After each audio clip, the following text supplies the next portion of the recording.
Bakit? Ang galing. Begin this argument, let's be clear that this argument is all about the Cavite Community and has nothing to do with the colony service as well. Yeah! Spanish took away the privileges of Filipino workers, making life harder. It's also said that experts on the Terra Vital, even the spiritual, even Tabero, even also, it was mentioned that the Spanish took away the privileges of the Filipino workers. Shit, nagrarap na siya. And not being part of the labor than the conservation. Also, the other thing here is that the Spanish officials were trying to control and keep Filipino down. According to the National Historical Commission of the Philippines, prior years to the term Indio referred to the Filipino, calling them native and civilized, a way to put them down. And also, the three martyrs were living proof of the brutality of the Spanish authorities before.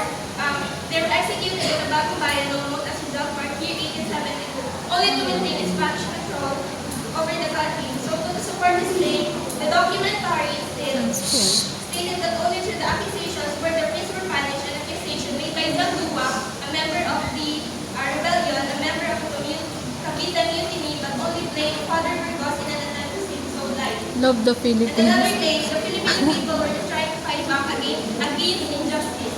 Filipinos being slaves in their own country, subjected to forced labor, unjust taxation, and a systematic denial of basic human rights, fueled their sentences to the service of colonial society.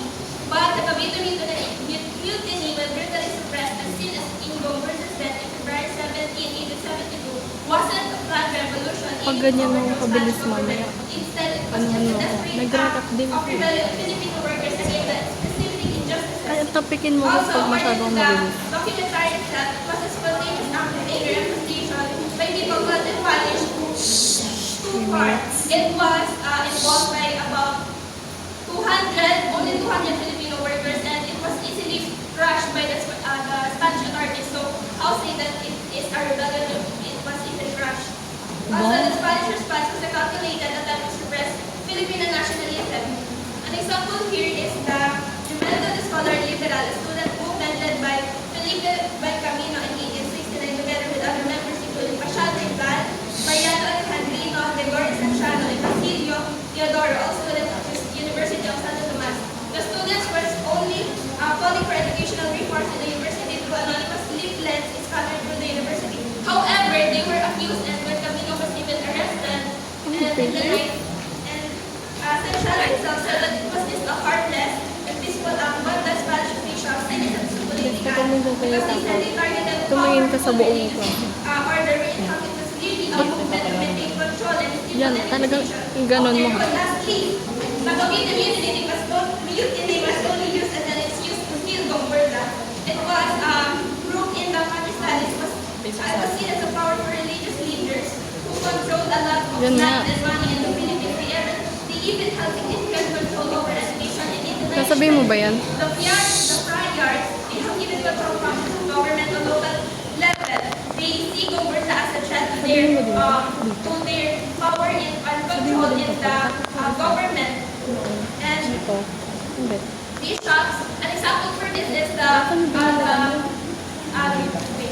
what's called visitation and secularization made by the included in the Philippine Church history made by the bishops or the higher ranking church leaders. But the bishops don't want them to have the power and they were against those type of secularization and visitation.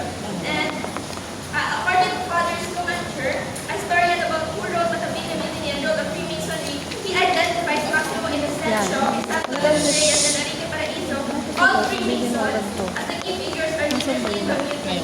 But his German himself was also a Freemason, so that he just wrote them to Mariana's Guam and passed the name of Gomberta, supported by only an accusations of the Dua that Gomberta were executed. However, the historian himself even questioned the validity of his claim. He says that he was only pressured to answer to save his own life, but he failed. Wow! Sige, ako na, miss, para makapag-focus ka doon. Now, Spanish perspective, you have 3 minutes to oppose the arguments of the Filipino perspective. Hopefully, you listen to them. Ang dami.